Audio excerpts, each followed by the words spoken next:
and gentlemen, can I please have your attention? Can you dig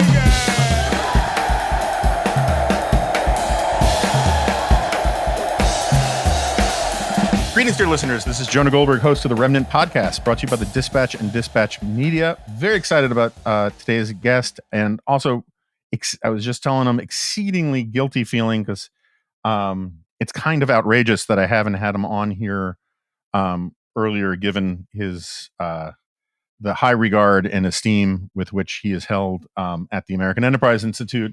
I am talking about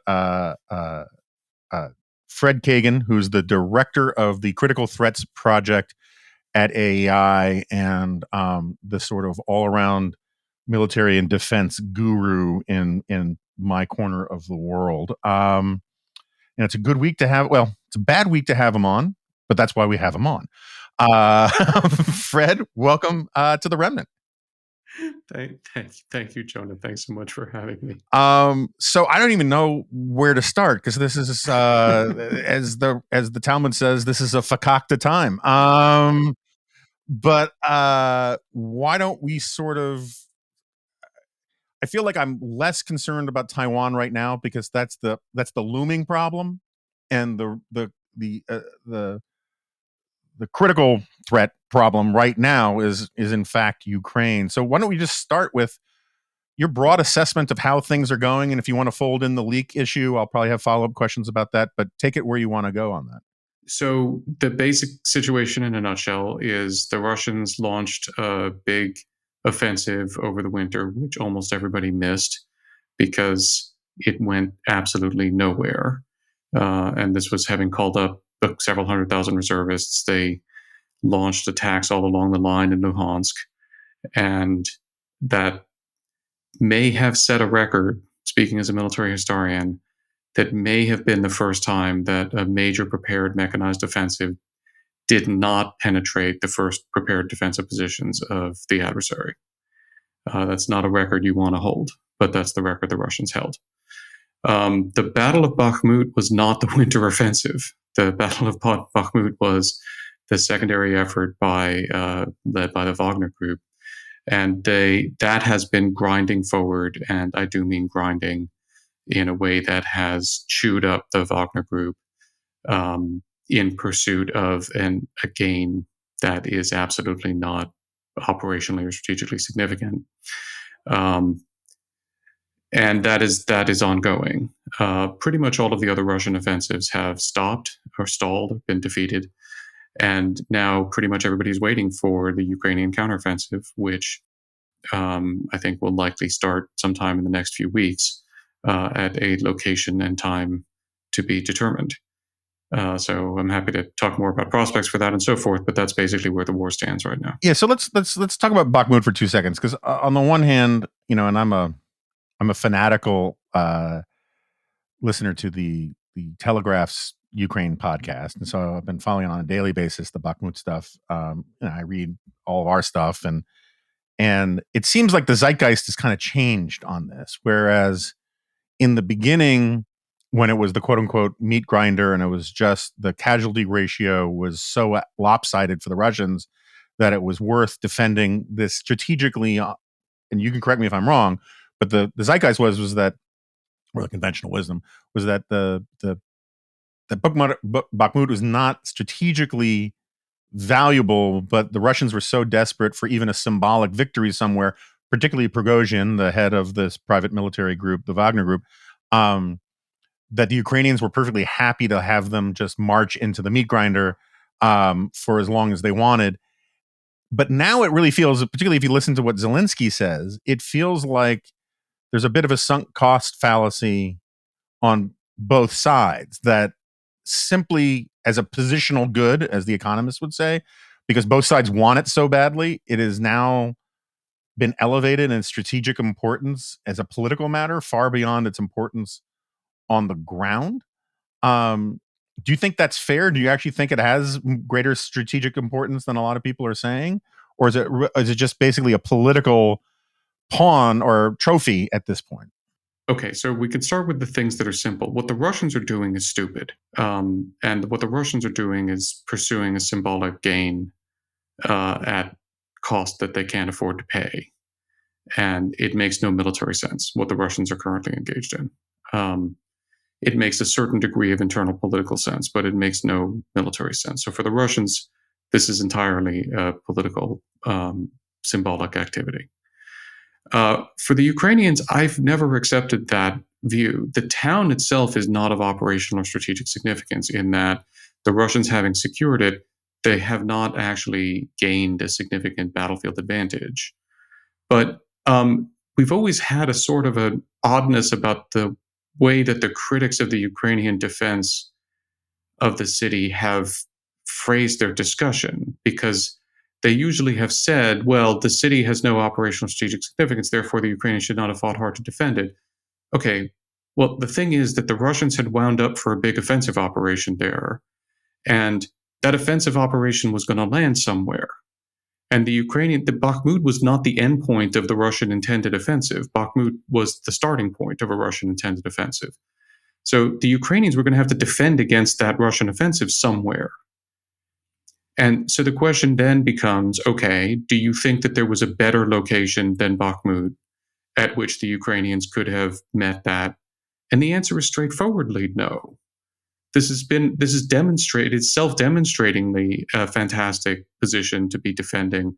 And if you look at the ground behind Bakhmut, it's much harder to defend and much less advantageous to the Ukrainians to defend it. So from the standpoint of meeting a Russian offensive that was intended to go far, it makes a lot of sense for the Ukrainians to have fought it here.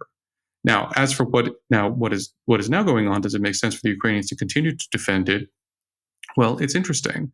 So the Wagner Group is being effectively destroyed as a usable military force.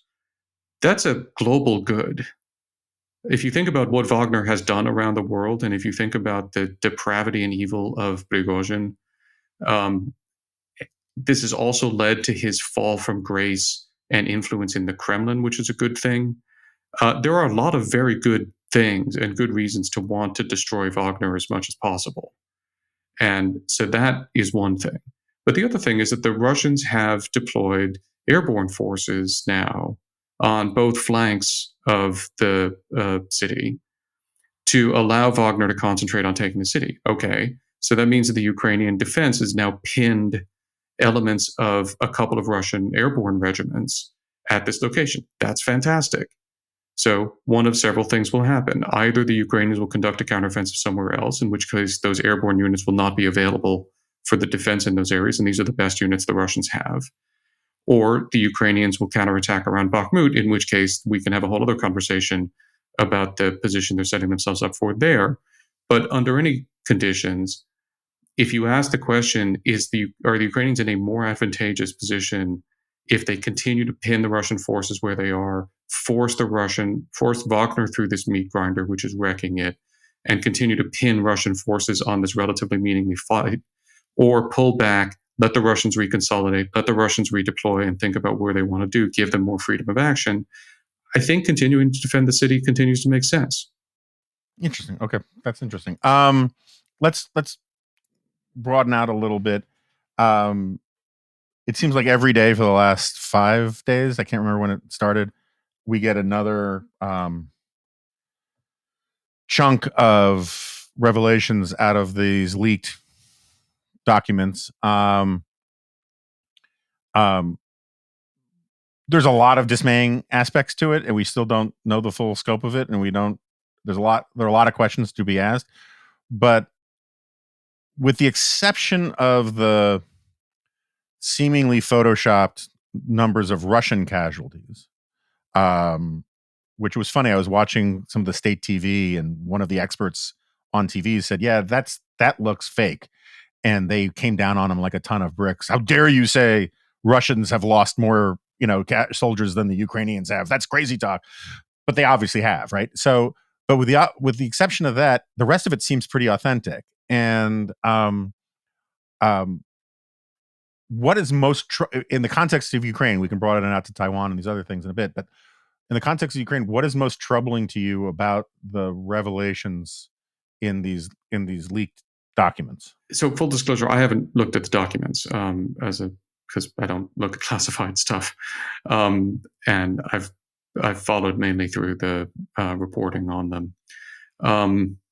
Obviously, much has been made of the Ukrainian air defense weaknesses, and I think that is alarming. I hope and assume that actions were taken between when those reports were made and now to help strengthen and hasten the strengthening of Ukrainian air defenses. That's the most alarming thing, because if the Russians can actually bring their air force into play over the Ukrainian skies to a greater extent, that allows them to offset their collapse of their artillery capability and the firing off of all of their precision missiles and stuff.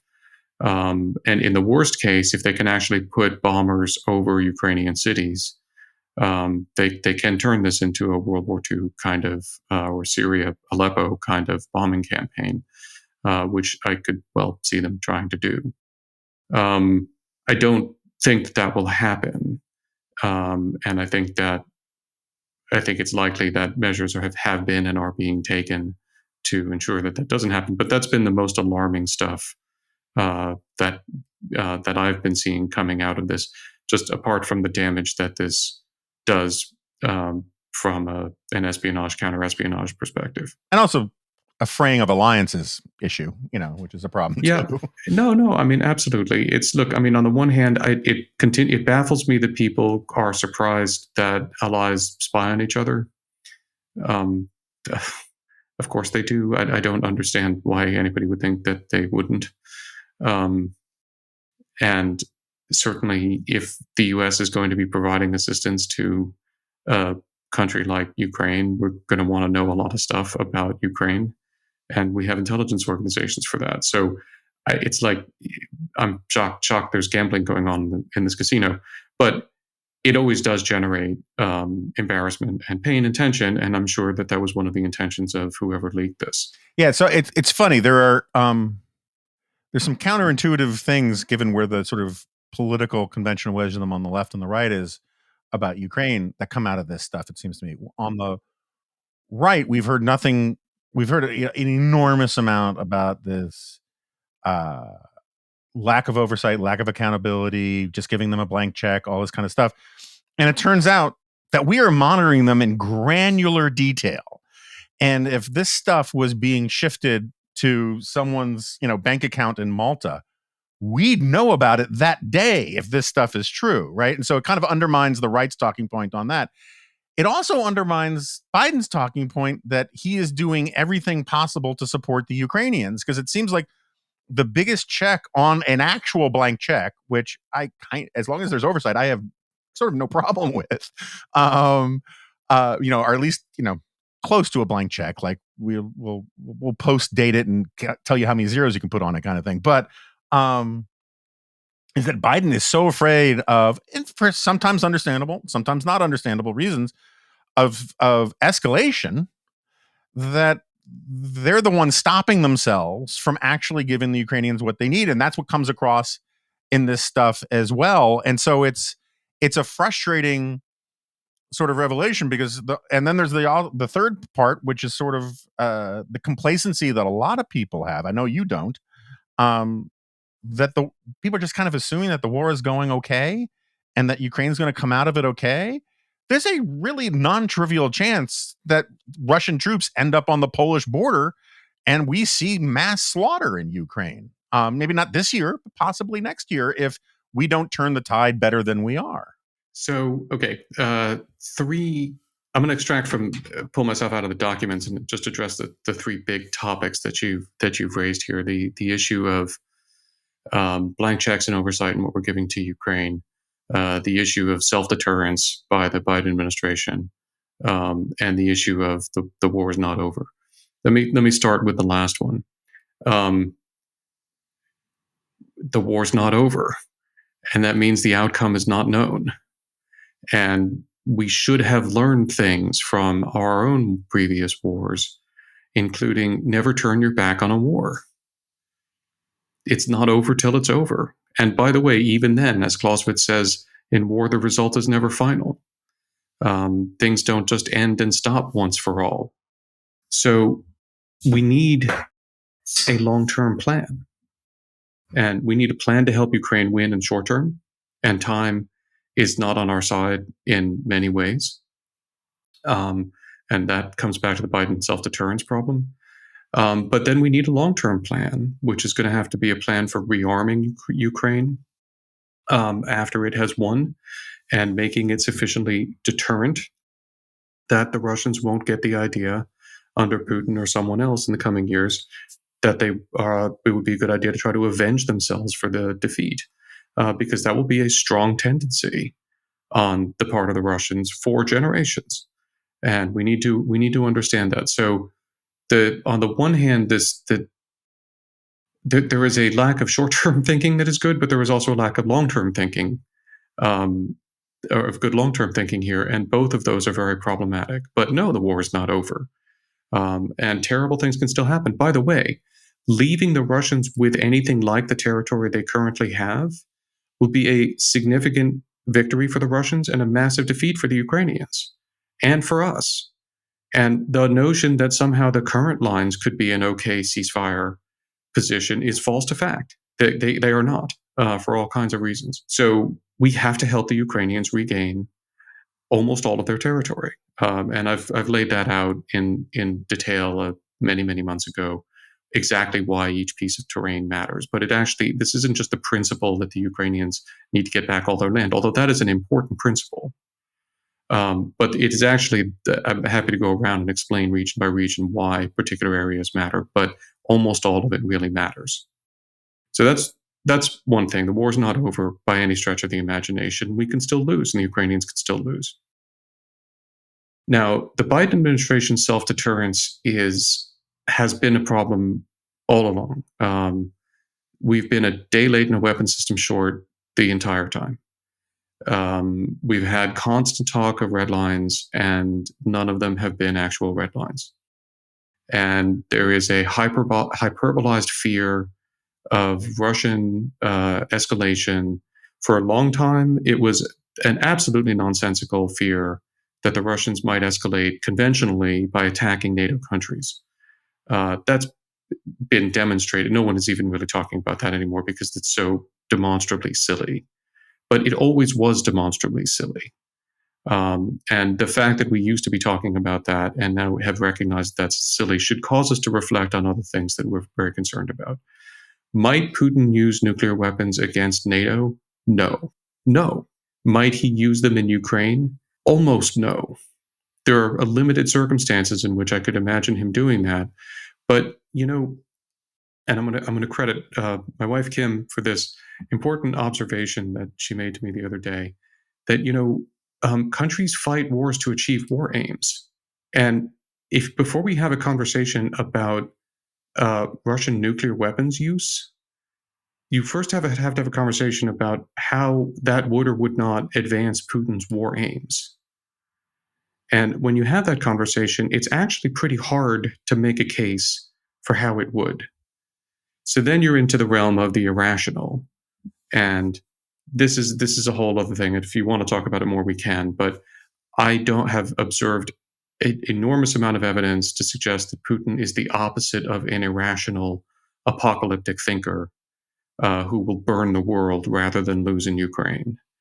And I have not seen any evidence to suggest that that's true. And I haven't seen anyone advance any. Let me steelman that just a little bit, because I hear it all the time. And I'm inclined to agree with you. I certainly think I agree with you about attacking NATO would be truly suicidal. I mean, correct me if I'm wrong, but I kind of feel like Poland's army alone could now defeat Russia. And certainly all of NATO at this stage, if Ukraine is putting up the kind of fight that it is, the idea that NATO couldn't roll up Russia, not saying that should, because then you have all sorts of other scenarios that are bad. But so I agree with you on that, and I'm open to the idea that the use of a tactical nuke in Ukraine is very, very ill-advised. I understand that like just doesn't work the way people think it works, and what would be.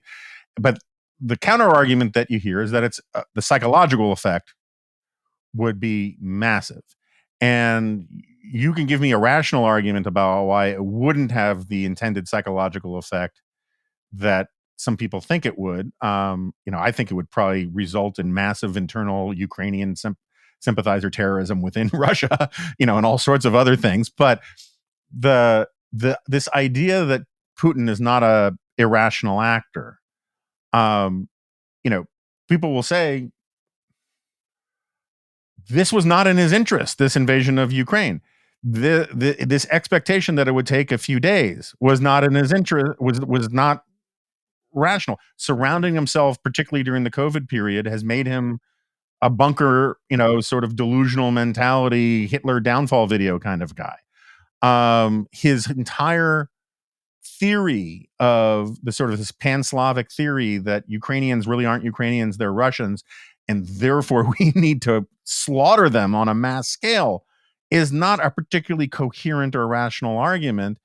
And the idea that he has any place to go, if like that, first of all, his regime would collapse if he loses. That's a theory that people say he believes, and that I think is at least superficially plausible.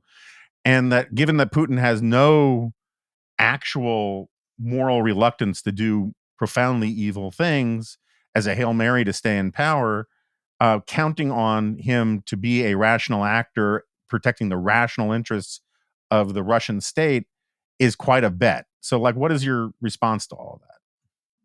Oh, well, look, I mean, I could spend the next 3 hours going through various of those things in various different ways.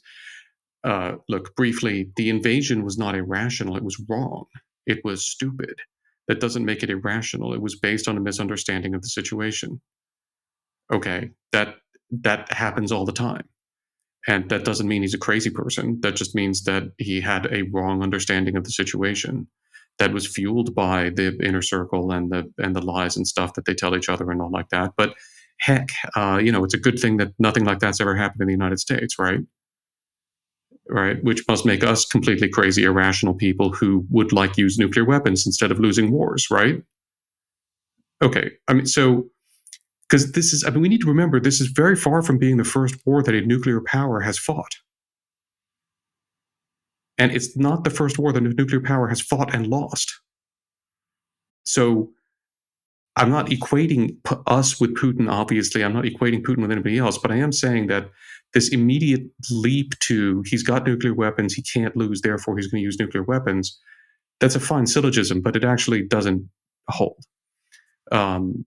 So the invasion itself was not invasion. It was not irrational. It was just stupid. It was based on a misunderstanding of the situation. Okay, so now you could then have a conversation about, is it likely that he would misunderstand the situation in Ukraine now currently, such as to imagine that if he used a few nuclear weapons, that would cause Ukraine to collapse, or that would cause Western support for Ukraine to collapse.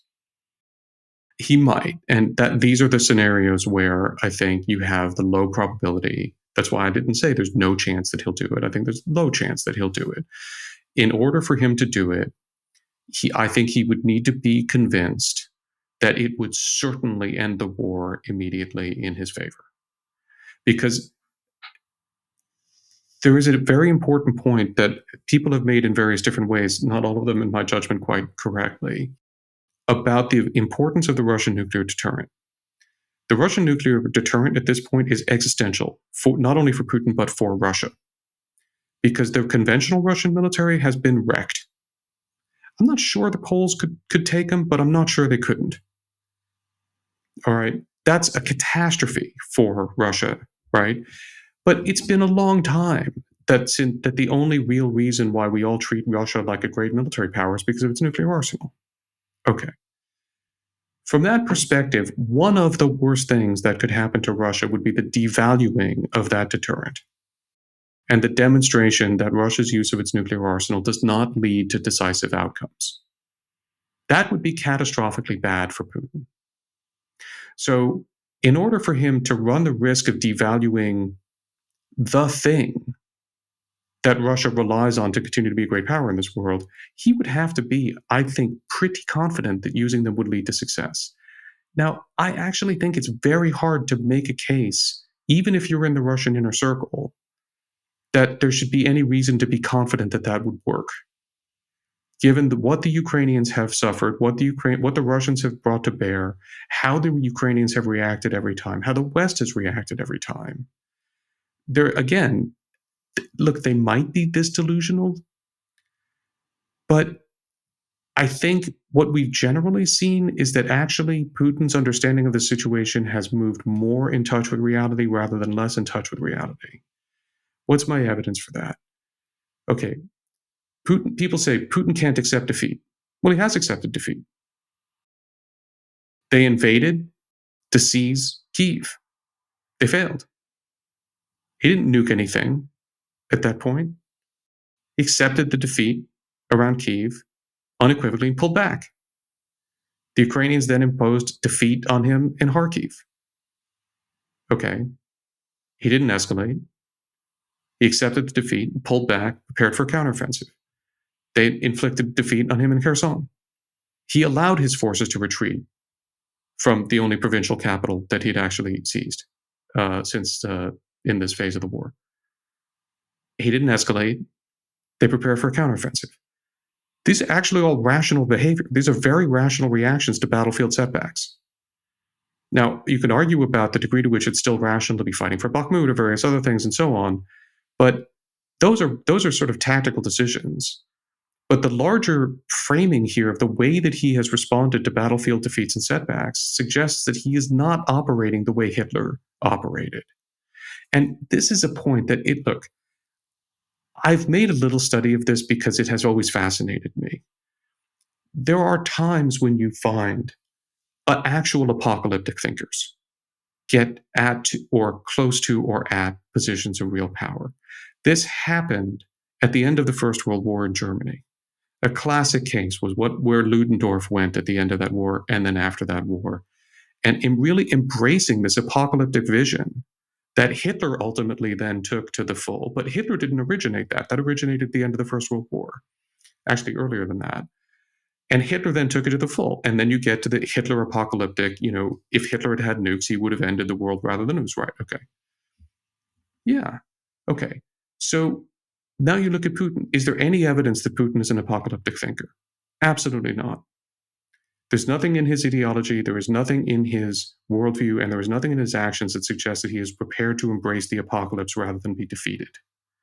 On the contrary, one of the core things that has always been helpful to understand about Putin is that his sport of choice is a form of judo. And his view of himself, and we know this because it runs all throughout the autobiography that he caused to be written back in 2000. His view of himself is that he can be put down, he can be stepped on, he can be defeated, but he will always come back. And he will ultimately turn the enemy's strength against them. He is a survivor and he will respond. That's his view. It runs all throughout his actions. He accepts setbacks and then he moves on. So you would need to show that there is reason to think that his entire mentality has changed. And all I can say is all the evidence that I've seen is that it hasn't. So none of that makes any of this okay. But I want to make one other point about the nuke thing. Let's imagine for a minute that I'm wrong, because I'm wrong lots of times. And he is prepared to use nuclear weapon about this. What's the therefore clause for us? So does it follow that we need to surrender? Well, then we get to people saying, well, we can't take back Crimea because he'll use nukes then. Really? Now we get into the question of what is the basis of our confidence that we know the point at which he will use nuclear weapons? Because because we should have no basis for having confidence in that. We've already crossed all kinds of red lines that technically, according to Russian doctrine, would have justified the use of nuclear weapons. He hasn't done that. So this becomes an endlessly self-deterring argument that says any inch forward might be the inch. Okay, now take a step back from that. I've observed that nuclear powers have fought wars. This war, I believe, is unique in one respect. I believe that this is the first time that a nuclear power has launched a war of conquest and explicitly used the threat of nuclear weapons to advance that conquest. In previous wars between nuclear powers, first of all, I'm hard pressed to think of one that actually was intended as a war of conquest. But beyond that, the discussions in all of those previous wars have been about nuclear deterrence. The nuclear powers involved using their nuclear weapons to deter the use of nuclear weapons by the other side, or to de escalate and stop the conflict, not to threaten to use nuclear weapons if they are not allowed to complete the conquest. We really need to have a hard think about the precedent we feel like setting in the face of this new use of a nuclear arsenal. Because now we will come to Taiwan and say, if we establish here that the threat of the use of nuclear weapons is sufficient to cause us to back down or surrender, do we think that Xi will not use that threat over Taiwan? Will we be more willing to risk nuclear war over Taiwan than we are over Ukraine? What lessons do we think the Iranians will draw from that? What lessons do we think lots of other people will draw from that? And one last point on the nukes thing, which keeps getting lost. If you like nuclear proliferation, you should be in favor of letting the Russians win in Ukraine. Because why are we having this war at all? We're having this war because Ukraine voluntarily gave up its nuclear arsenal in 1994 in exchange for a commitment from Russia not to do exactly what Russia has just done. And something of a commitment from us that we would provide security guarantees. Not security guarantees. Unfortunately, we gave them a worthless piece of paper. Right. But we would have dishonored ourselves, and to some extent had dishonored ourselves by not resisting the Russian invasion in 2014. But we're laboring to make that good, and I think we can give ourselves credit for that. But we gave the Ukrainians nothing. The Russians gave them a guarantee, which they've just violated in exchange for the Ukrainians giving back their nuclear arsenal. Again, we need to think about the long-term implications of surrendering or kowtowing to nuclear blackmail here. You give me a great opportunity to segue into Taiwan, and I'm going to reject it. I got a couple more questions about Russia stuff. So I just wrote my LA Times column about this. I couldn't get it in. There just wasn't room to get into the detail for the full argument, and I may revisit it later. But it occurs to me, I was nurtured on anti-communism. My dad was ABD,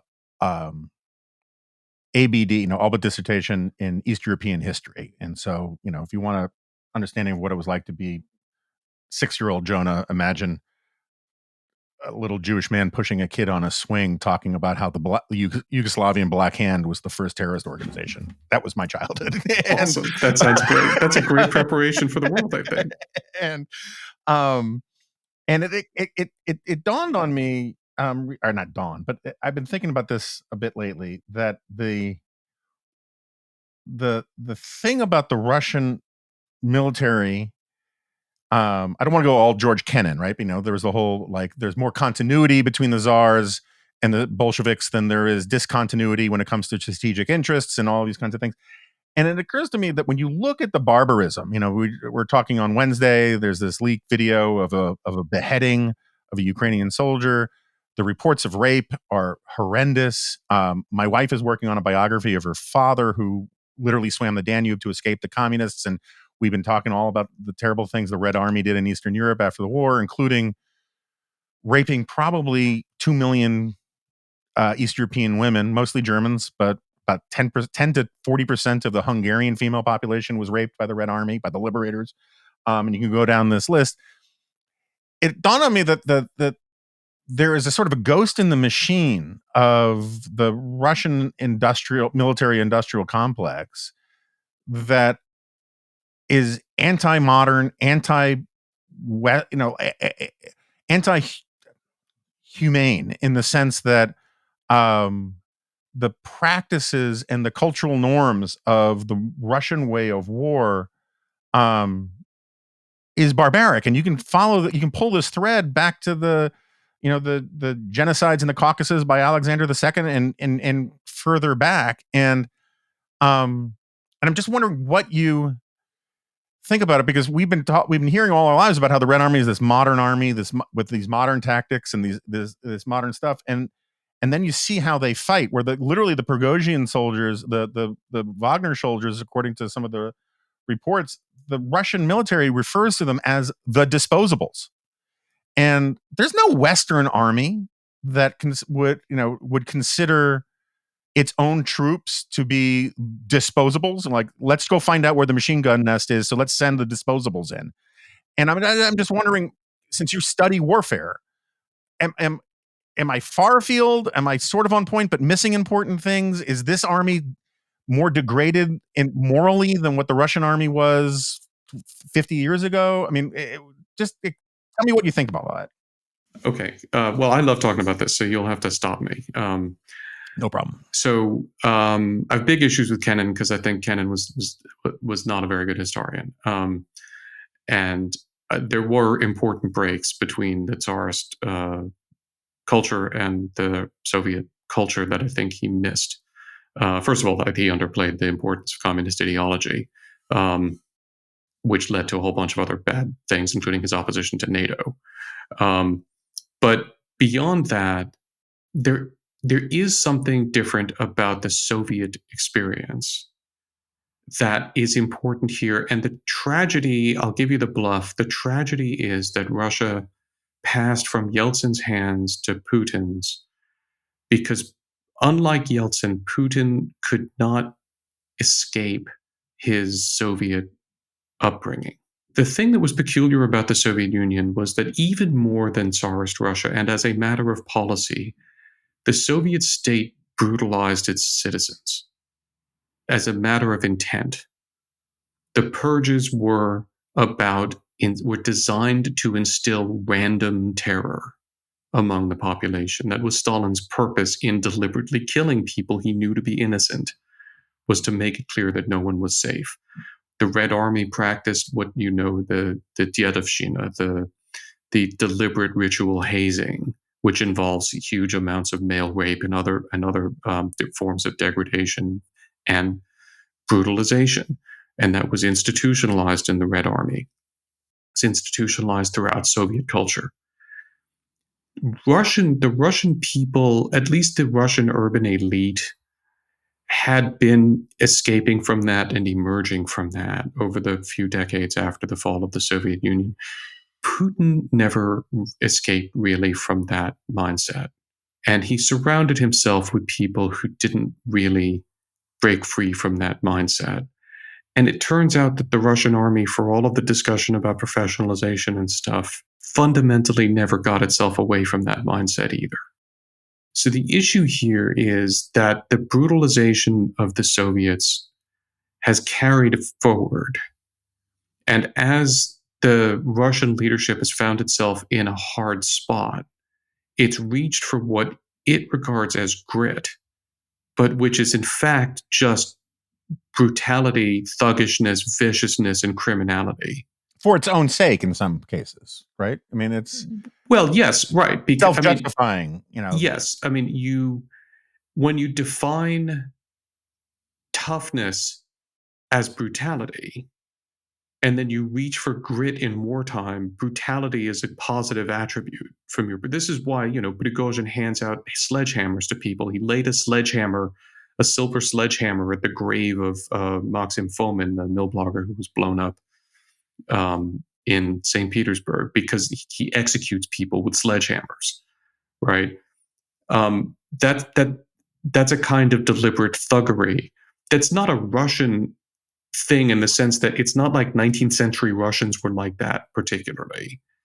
It was a thing that was inculcated by the Soviets, who venerated brutality because they equated brutality with toughness and grit. And that's what's going on here. But there are other factors that are very important. Discipline has collapsed in the Russian military. Professionalism has collapsed in the Russian military. It's not clear to what extent it ever existed, because it turns out that the one place in which Putin was successful in recreating the Soviet Union was in the Russian military. where it turns out that the mantra really was, as long as the bosses pretend to pay us, we'll pretend to fight. There's a great meme that from early in the war that I really enjoy of the Fisher Defense Minister Sergei Shoigu looking sad, and he's got a face that just always looks kind of sad and dour. And the meme says, when you have been stealing half of the Russian defense budget and you discover that the chief of the general staff has been stealing the other half. The hollowing out of the Russian military was something that it's clear that nobody really understood on that side. But it also means that the soldiers were not led properly, the officers were no good, but now they've been killed. And now you're dealing with mobilized personnel who are involuntarily mobilized, don't want to be there. Officers who've been killed, they're terrified, by the way. This is another thing that is very important for us to understand. The Ukrainians are so in their heads. The Russians are terrified of this upcoming counteroffensive.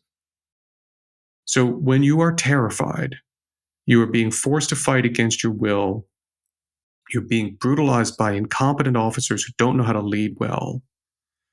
In a stupid war where you're being given stupid orders that make no sense, and you are coming from a culture that venerates brutality at this point, then you behave like this. I believe that the Russians are engaged in a deliberate project of ethnic cleansing and cultural genocide, and that was the project from the outset. The aim of the war is fundamentally to extirpate the notion of a Ukrainian identity, because Putin rejects the notion that there can be such a thing. And as we looked at Bucha, and as we looked at all of the early war filtration things, and all of the things that all of the atrocities the Russians were committing, what became clear to us very quickly was that they were systematic. They weren't acts of brutality, they were ordered. And as we've seen the deportation of Russian children, it was ordered. Putin knew about it. He's praised Lvova Bilyova for what she's doing. This isn't randomness. This is deliberate. So here we get into the problem that, and again, this is a place where it's not like what the Nazis did, where the death squads were separate squads that were distinct from their Wehrmacht and like that. The Russians had their own ground forces doing this stuff. Okay, well, so the problem with one of the many problems with committing war crimes, one of them is that it is absolutely destructive of discipline. Because if you allow soldiers to do what they will to civilians, they will not respect their officers either. So the Russian military actually was eroding its ability to function as a professional military in carrying out these ethnic cleansing, in my judgment, genocidal orders that they were given from the outset. And that has contributed and accelerated as well. Just going back to this sort of ghost in the machine point, right? So like one of the arguments, again, it's bringing coals to Newcastle to tell you about these arguments, but one of the points you often read about is that land empires have very different ethos than maritime empires, right? So British Empire, extractive, mercantilist, that kind of thing, put in favored elites to run, India or wherever. Same thing with the Spanish and Latin America. But land empires, which are done not by ship, but by basically horseback or tank, they have to sort of assimilate and absorb the populations that they conquer. And the Russians, going way back, every time they extended their border, they said, we need to extend our border to protect the motherland. But then when they extend the border, wherever that border was extended to becomes part of the motherland. So they have to extend the border again. And it becomes a self-perpetuating sort of prophecy. And so Ukraine, of course, Ukraine can't be Ukraine. It's got to be Russia. And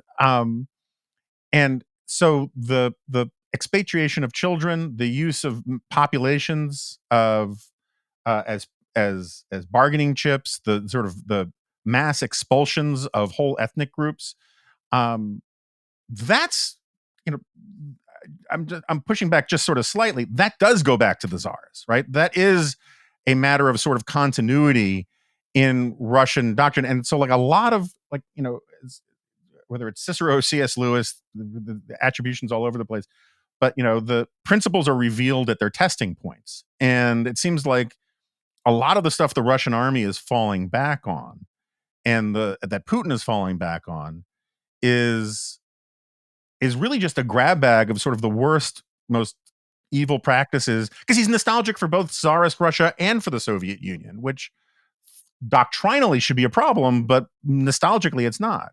It's not a grab bag. This is an ideology, and part of the problem that we're having here is, I and the ISW team that I oversee have been fighting this fight for years. Putin has been developing an ideology, and a coherent ideology. There's been this whole, he's just an opportunistic predator. He doesn't have strategy. That's never been true. He has been deliberately building an ideology. So it's not a grab bag, it's a construct. And it is a construct that harkens back to the Tsars. It actually harkens back, and this is the problem for the Ukrainians, it harkens back all the way to the Kievan Rus. And we should explain to people what it is, which is basically Russia sort of begins in Kiev, right? That's the argument. It's very complicated, because actually, no, Russia begins in the north. But Kiev becomes the most important city in the collection of city states and then territories that become Russia, and it is the site of the conversion of the Russians to Christianity, and so it's an incredibly important city in the history of Russia, and this is one of the reasons why Putin wants it and sees it as inextricably Russian because of these connections. Now, there are Ukrainian scholars and scholars of Ukraine who have made the excellent point that one, might equally talk about sort of Ukrainian Moscow or something. The Kievan Rus thing, if it started in Kiev, then it's not the Rus thing. But that's a whole other story. But so it goes all the way back there, the ideology that he's reaching for. And I will tell you, one of the things that struck me, there are these little artifacts that as a historian I find fascinating. In Putin's speech in 2000, in which he assumed the throne that Yeltsin handed to him, and this is Putin really sort of introducing himself to the Russian people as their new Tsar, he uses an expression. He says, "Our land is rich, but there is no order." Now, that is a fascinating turn of phrase, because that is a turn of phrase that is taken from the Primary Chronicle, which is one of the oldest chronicles of the earliest development of the Russian lands, and it tells the fictional story of how the Russians came to be Rus. And the story goes that there were the Rus in northern Russia, and they sent an emissary to the Vikings, to the Varangians. And the emissary said, "Our land is rich, but there is no order. Come to rule and reign over us." Now, it's a fictionalization of a Varangian conquest, and it's pretending that the Russians had invited it. That phrase, when you say "our land is rich, but there is no order," and stop there, for anyone who is steeped in Russian history, the next part of the sentence, "come to rule and reign over us," rings in your mind. This was Putin establishing himself as Rurik, the refounder of the dynasty. Okay, so that's one thing to have in mind. The other thing to have in mind is the only ships in the Russian Navy that Putin cared about, which helps explain, among other things, why the Moskva, was so easily sunk, are the Russian ballistic missile submarines. Those are the ones that Putin gave the kinds of names that we give to aircraft carriers. So, of course, needless to say, there is a Vladimir, submarine. Very strangely, and this is what caught my attention, there is a submarine named Vladimir Monomach. Who the heck is Vladimir Monomach? He was a Muscovite ruler, I think Muscovite, from the 12th century or something. Not particularly interesting, except that his name was Vladimir, and it persuaded me that Putin was simply going through Russian history trying to find every Vladimir he could to name things after. But one other one was fascinating. The Alexander III. Alexander III was in no way a distinguished Tsar. you really kind of he reigned at the end of the 19th century. You really have to know Russian history pretty well, even to know that there was an Alexander III. He was distinguished, though, for the massive and unusually brutal Russification effort. He was the one who fought to extirpate non-Russian languages in the Russian Empire. He was also the one who launched the most vicious and brutal pogroms against Jews in the Russian Empire, which was interesting. But I don't think that that's what's commended him to Putin. Putin has reached back to this ideology of what was called official nationalism, official nationality, that came from the 19th century, that is his touchstone, and that requires certain historical things to be true, including that Ukraine is Russia. So my point here, and thank you for bearing with me as I get all of this off my chest. No, I love this stuff. This is great. My point here is it's not a grab bag. It's an ideology. It is a constructed ideology that Putin has chosen a coherent line of thought of Slavophiles, of certain kinds of Russophiles through the end of the Tsarist period. And honestly, he's more interested in that than he is in the Soviet Union because he's not a communist. And he wasn't really a communist. So he's trying to rebuild this great Russian nationalism. But the great Russian nationalism he's trying to rebuild is one that can't be confined to the Russian Federation.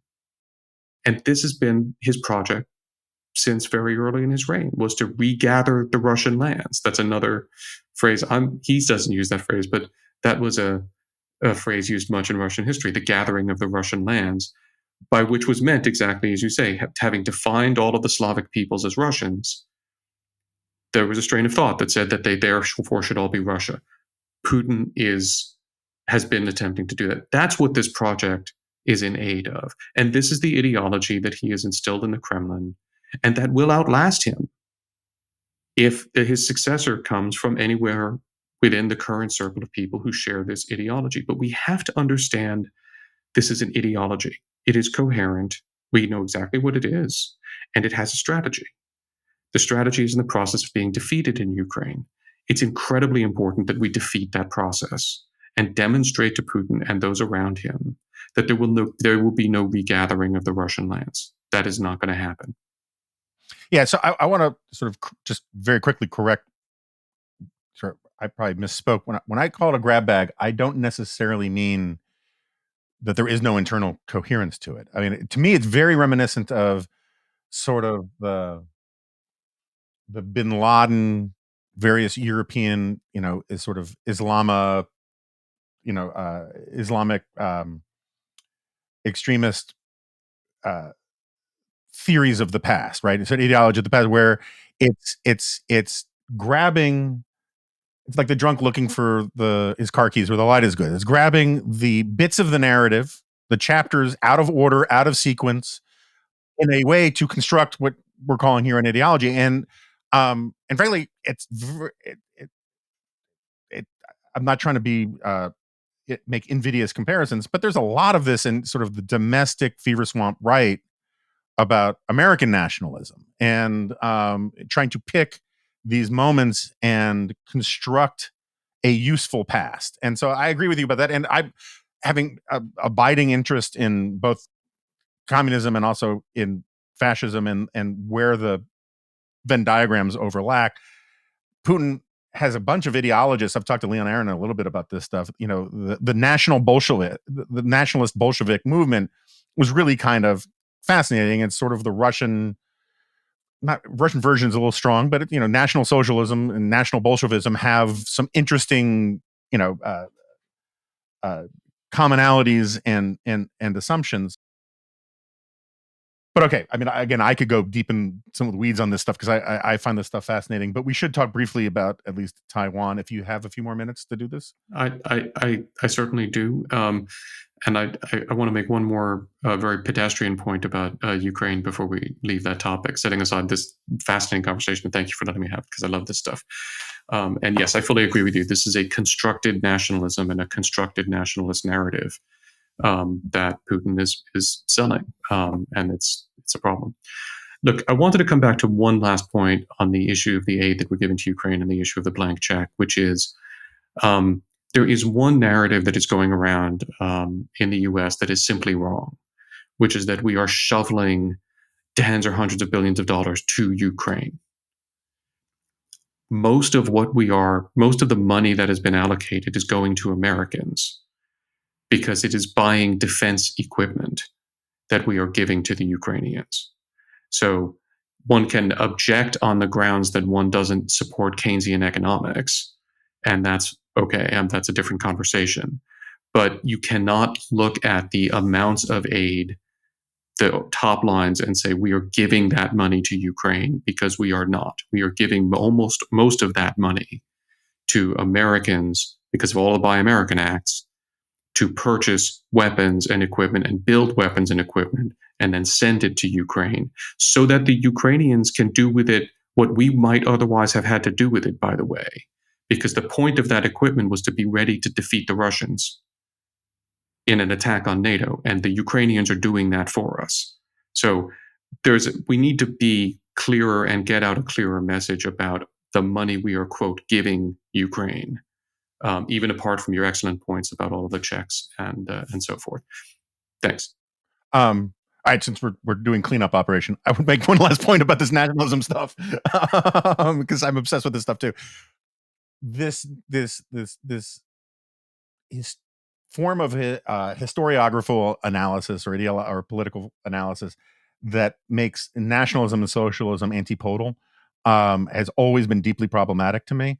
And when I'm talking about like the ghost in the machine of all this stuff, it is worth at least remembering that Russian nationalism did not go away under communism, and that it was not very long into the Bolsheviks' reign in the 1920s when the rhetoric started becoming nationalistic. A lot of the sort of social conservatism stuff got being reintroduced. Max Eastman wrote some wonderful stuff about how terrible it was that feminism was being erased in the Soviet Union. And then by the time you get to World War II, that war is not fought as the Trotskyite war for global communism. That war is fought as the Great Patriotic War for Mother Russia. And with the icons and everything. Well, all that stuff, right? And so you can create this sort of Epcot Center view of communism where people show up for some World's Fair and they see all the baubles that make it seem real, but it's a Potemkin vision. And you can also do the same thing with nationalism, where you just take these little icons from the past and you shove them around. But the underlying ethos of the Russian people and of Russian culture, I think there's a lot more continuity there than people realize. I'm not going to let you end this here because I agree with you, and I think this is what Kennan missed. Okay, the reason why this happened is because Stalin won. Right, we'd had this fight between Trotsky saying we need to focus on the international revolution, and Stalin who says no, we're going to build socialism in one country. The one country was Russia.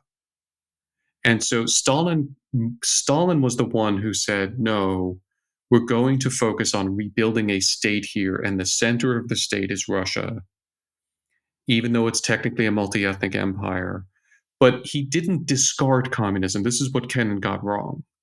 He merged communism with this kind of Russian nationalism and patriotism and found a way of making it work by talking about the Soviet Union rather than Russia, but in a way that allowed him to elide the fact that what he was fundamentally doing was rebuilding the Russian Empire under a communist rubric. Kennan was wrong in imagining that the communism didn't matter.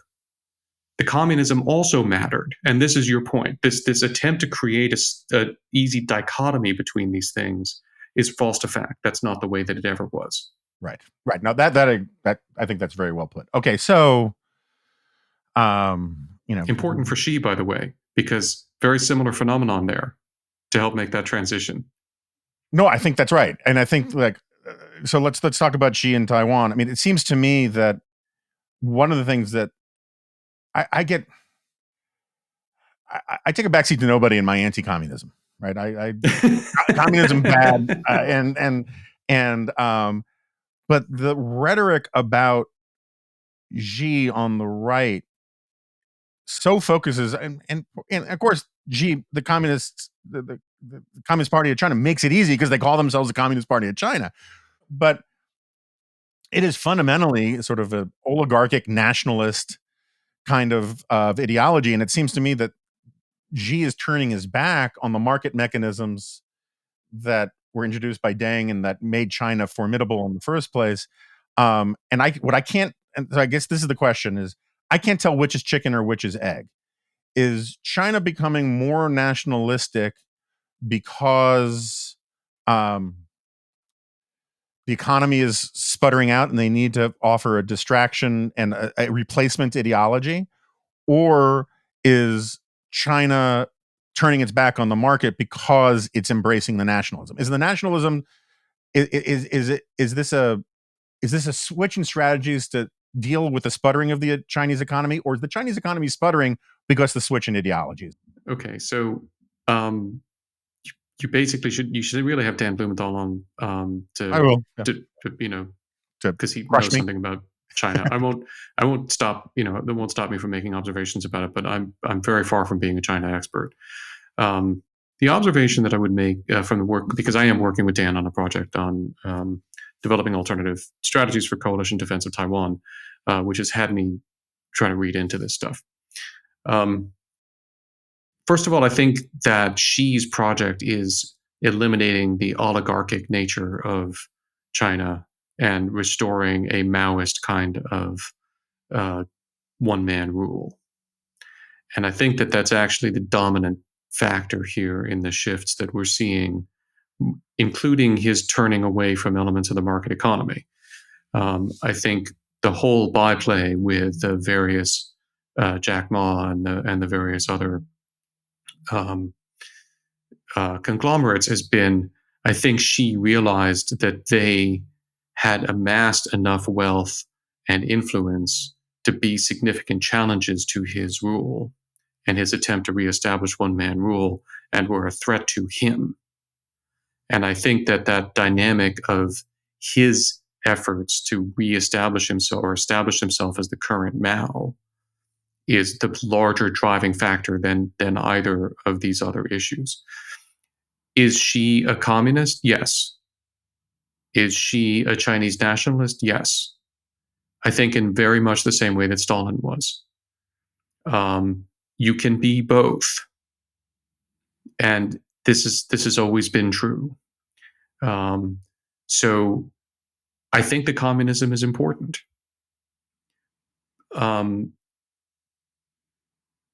It's communism with Chinese characteristics, though. And the Chinese characteristics denatured a lot of what the Soviets would have regarded as ideologically pure a long time ago.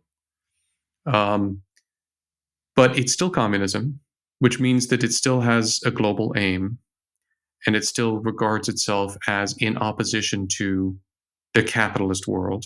Just to clarify on something, because I think this is an important distinction that there are very few podcasts where you'll get pushed back on this point. Is it communist or is it Leninist? Right? Is it about the avant-garde of the party and that he is, yes, it's yes, because like communist can mean a lot of different things to different people. No, right? Absolutely right, absolutely right. The roots are Marxist-Leninist and then Maoist laid on top of that, but it is absolutely the Leninist rather than the Trotsky. It's the Leninist, honestly, through Stalin rather than through the Trotskyite, let alone any of the other communist, non-Leninist communist movements. So it's the vanguard, but it's also the Chinese characteristics is really important, right? It is, which is another way. Western medicine and all that stuff, Yes, but I think also it's always been also Stalinist in the sense of it's communism in one country here, also the one country being China, rather than the platform for the global revolution immediately. And so I think in that respect, it's, to me, from again as a non-China expert, but just looking from the outside, it is Marxist-Leninist, Stalinist, Maoist in its take fundamentally.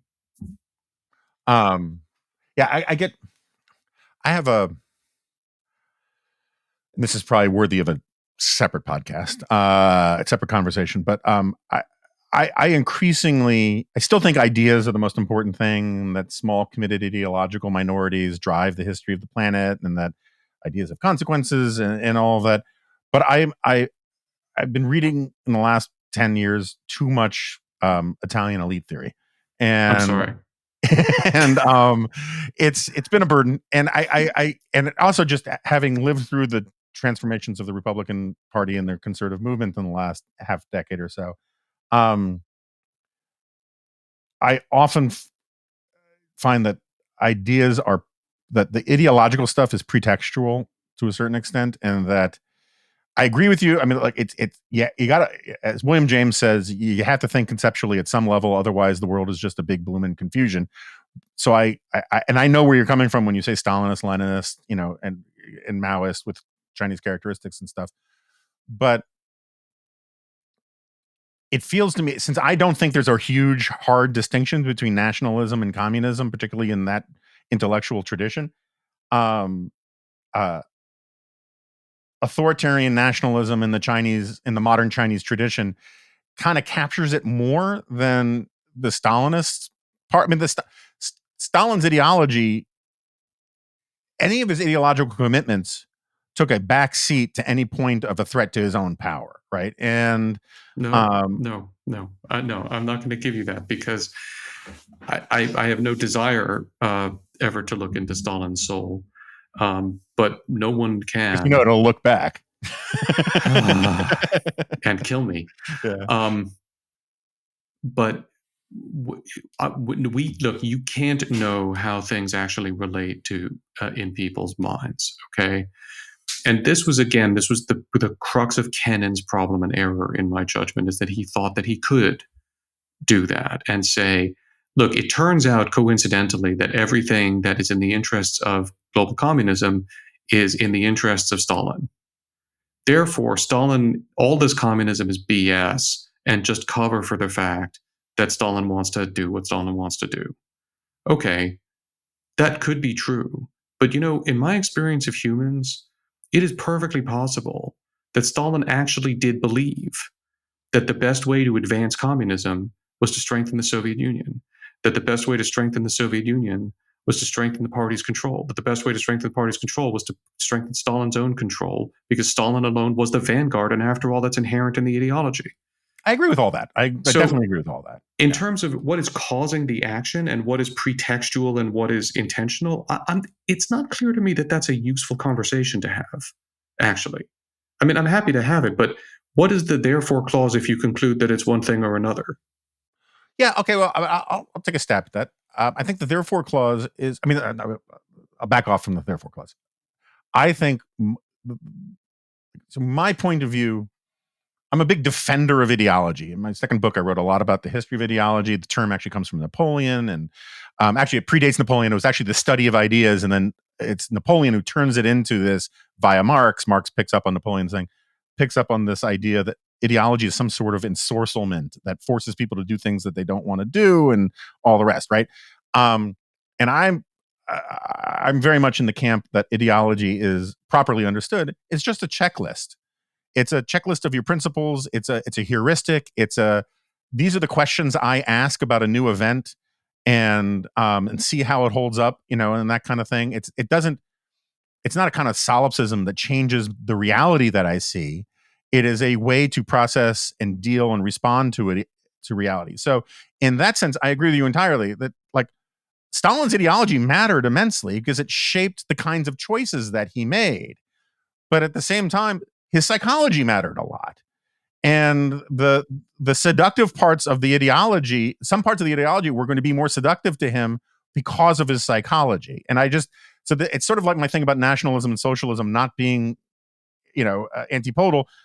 Psychology and ideology are much more interrelated than people think. And this is one of my problems with foreign policy realists. My working definition of a foreign policy realist is an ideologue who's lost an argument.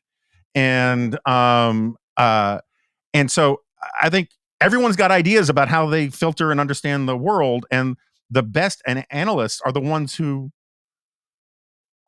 admit their own priors, and they do a rigorous introspection about, well, what is this what I want to see, or is this what I'm actually seeing, and all these kinds of things. And I think ideology properly understood helps you do that.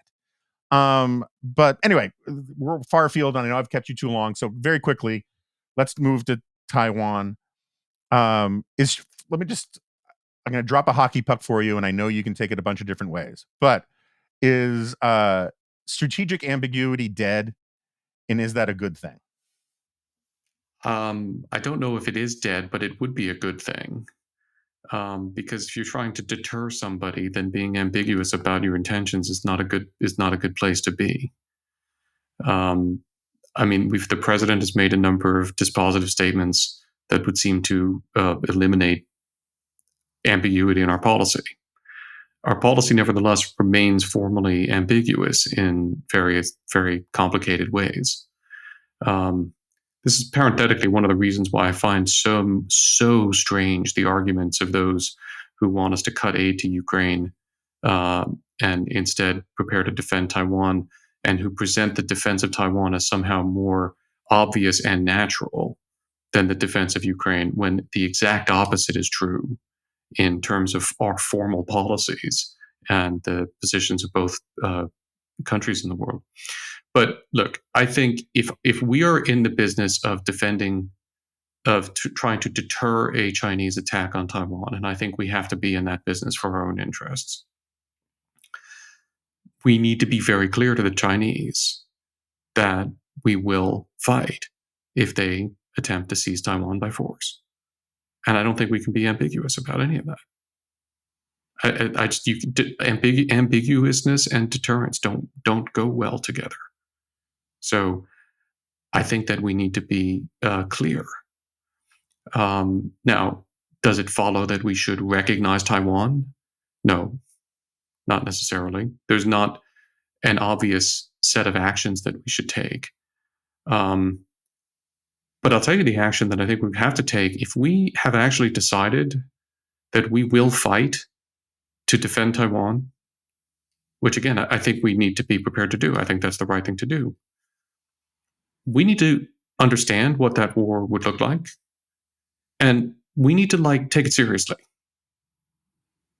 because it'll be a big war, because that's a war with China. And this is one of the things that, as Dan and I have been looking at this problem, I'm finding that in certain parts of the expert community, seems to be this notion that somehow there's this limited engagement that is confined to the Taiwan Strait and the waters and airspace immediately around Taiwan, where we mix it up with the Chinese, and maybe the Chinese attack our bases in Guam or they attack our bases in Japan, but somehow this all stays limited in some way.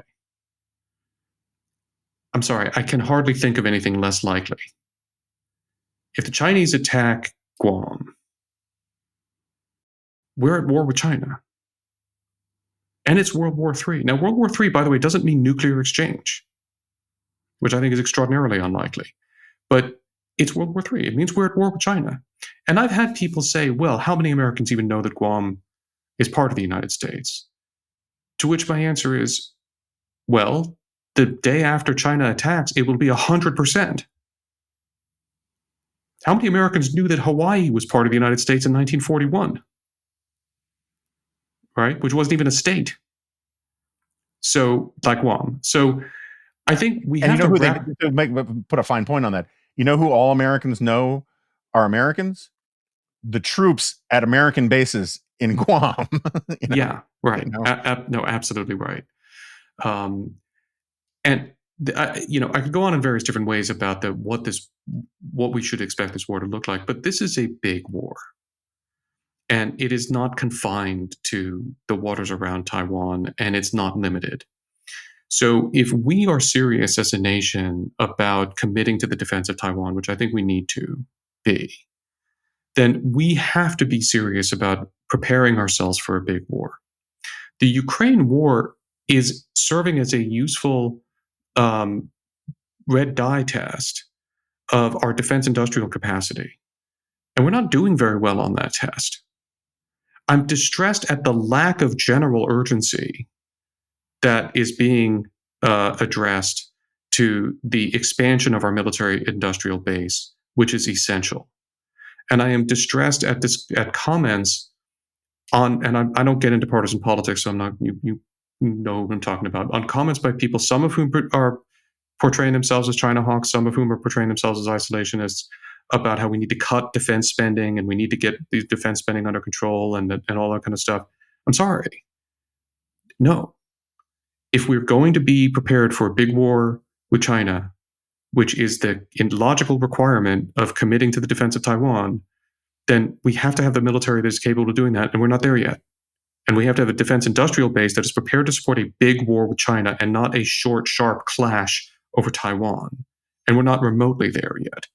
So I think one of the things that alarms me is that we're still, I think there's less ambiguity in our position, but I think there's still a huge amount of fuzziness in our collective thinking. And we need to get clear as soon as we can. So to close it out, because I know we've gone long,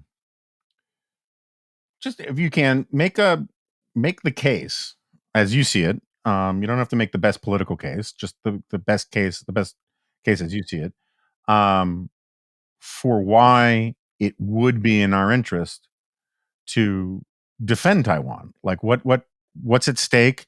Let's assume that and just because I don't think Americans want to die in large numbers to defend really advanced microchips. So let's assume that the Taiwanese, as Klon tells me, successfully blow up their microchip factories so that the Chinese can't get them. What is the argument for Americans spending lots of blood and treasure on defending Taiwan?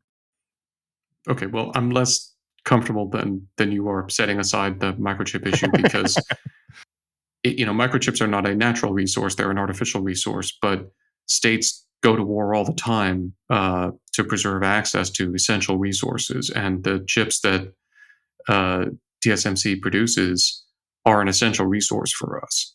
So it's highly undesirable for there to come about a circumstance in which we no longer have access to them. So I don't. I'll set it aside now, but I actually don't think that we should, because people need to part of the problem is people think they don't want to die for microchips, but they don't understand what the implication of not having access to that resource actually is. And so there's an argument that needs to be made about why this really matters for the average American, but we'll leave that aside. Look, Dan and I have called our project the Alternative Strategy of Coalition Defense of Taiwan because the discussion has become too narrowly focused on the defense of Taiwan. We want to focus on the coalition. Look, we have a mutual defense alliance with South Korea. We have a defensive alliance that commits us to the defense of Japan. Doesn't commit Japan to our defense, not mutual, but commits us to the defense of Japan. And we have alliances with Australia and New Zealand and so on. So first of all, we have legal obligations, treaty obligations to allies in the region. But why do we care about that? Okay, well, look, do you care about the prosperity and well-being of the American economy? Okay. Having China become the hegemon of East Asia be extraordinarily bad for us as an economic matter. Having it defeat or absorb or Finlandize the Japanese. I can't say Finlandize anymore. The Finns have actually blowing that up for us. You can still say Quisling. You can still say Finlandized. It's historically rooted. It's fine. And so on would be very, very damaging to the average American. Okay, and people need to understand this. And the isolationism that especially the far right, not just the far right, the right has been pushing, that we're just a big island and we can be autarkic. We really need to make people understand that that's not true. They will be badly impacted by these things. Okay, but set that issue aside. From a pure geostrategic perspective, the task we have a huge interest in defending our allies in East Asia. It is an unfortunate reality of geography that Taiwan sits between two key allies and the other key allies.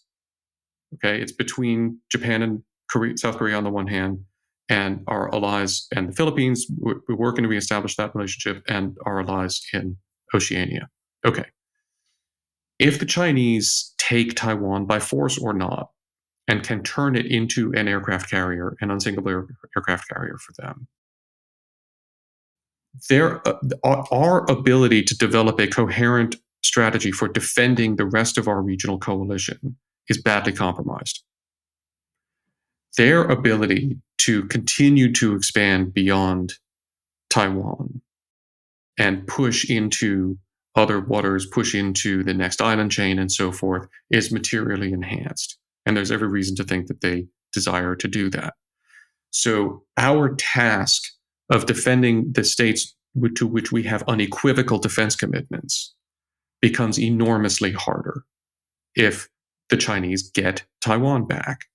And so from a pure geostrategic standpoint, we are in a much more optimal position defending this coalition by defending Taiwan than we are ceding Taiwan and then having to think about how to defend the coalition against the next attack.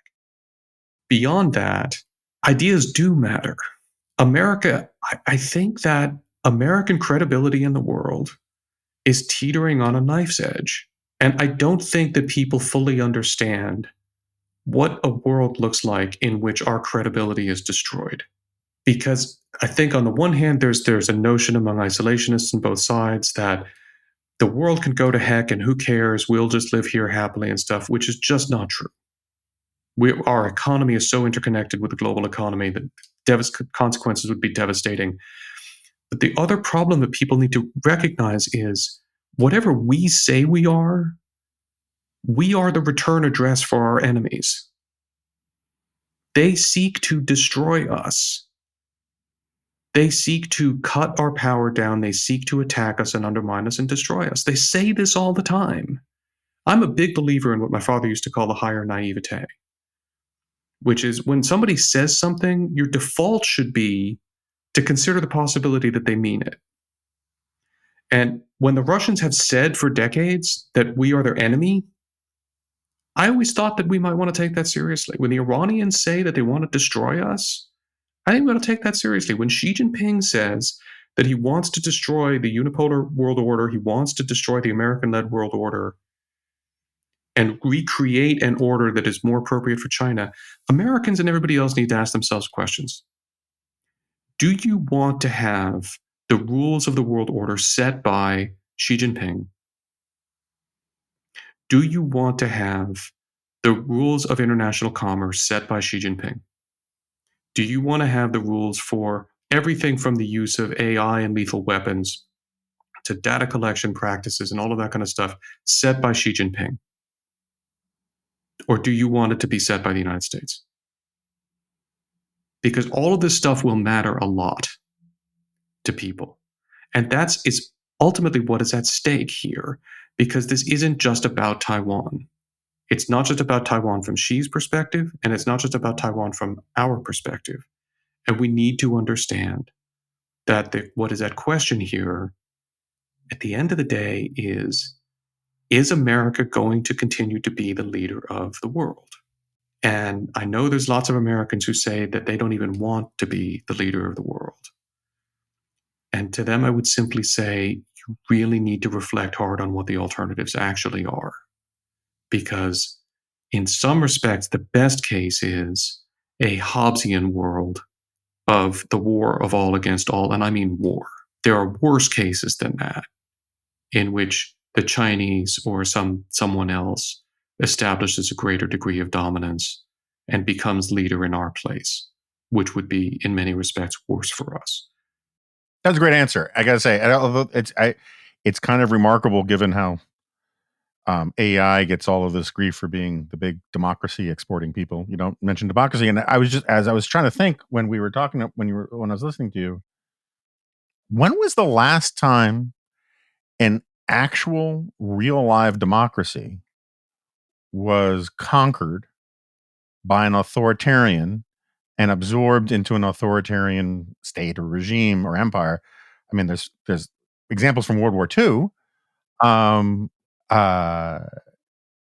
but I think this would be the first time in nearly a century that we would. I mean, Hong Kong wasn't military conquered, and there was all sorts of legal issues there, but this would actually be an actual democracy, flawed like all democracies are, of being crushed by an autocracy. And that's something. I know you don't do the politics, but I think that's a point worth making before you get to the chips. I listen. I No, listen, I absolutely, I agree with you. I mean, I'm very comfortable making, in my judgment, if you make sound, actual realist arguments, not the arguments that of the realists as you have characterized them, and I love your definition. Um, I'm equally comfortable making a realist argument for almost anything that I'm proposing and making an idealist argument for it. And I think that we should be wary of circumstances where you can't make equally cogent arguments in both cases. Okay, I do think that those should raise alarm bells and make us think hard about what's going on. But in the case of Ukraine, I can I am I can spend an hour going there full on idealism without talking about geostrategy or geopolitics at all, and I can give you an absolutely hardcore geopolitical explanation for it that it makes no reference to the ideals or ideology and stuff. I think you can do the same thing for Taiwan. And that's one of the reasons why I think that the answer to the question, should we be clearly committed to the defense of Taiwan, is unambiguously yes. Okay. Fred Kagan, thank you so much for doing this. This was fun. I will have you back sooner. Love doing this stuff. Thank you for being here. Thank you, John. I really enjoyed it. Okay, so Fred Kagan has left the studio, and as you can tell, as I often have hard time concealing, when I get on a geek out subject that I really enjoy, it distracts me from the sort of more pundity kind of analysis and whatever, and I make no apologies for it. I was just talking to Fred before he left about how got to have him back on where we can just do the intellectual history stuff and not get distracted by all this grubby, weighty world affairs stuff.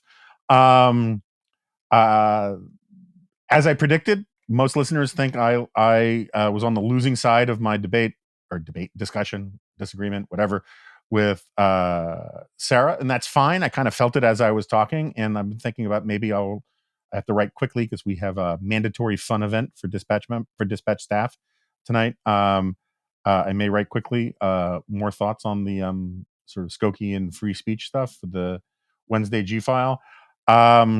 Thanks to everybody for the massive response to the May 1st event for the Remnant with me, Steve, and Starwalt. Pretty much booked solid now, so the no need to RSVP now if you haven't already. But we will be doing more events, and that's all I got. So thanks for listening, and I will see you next time.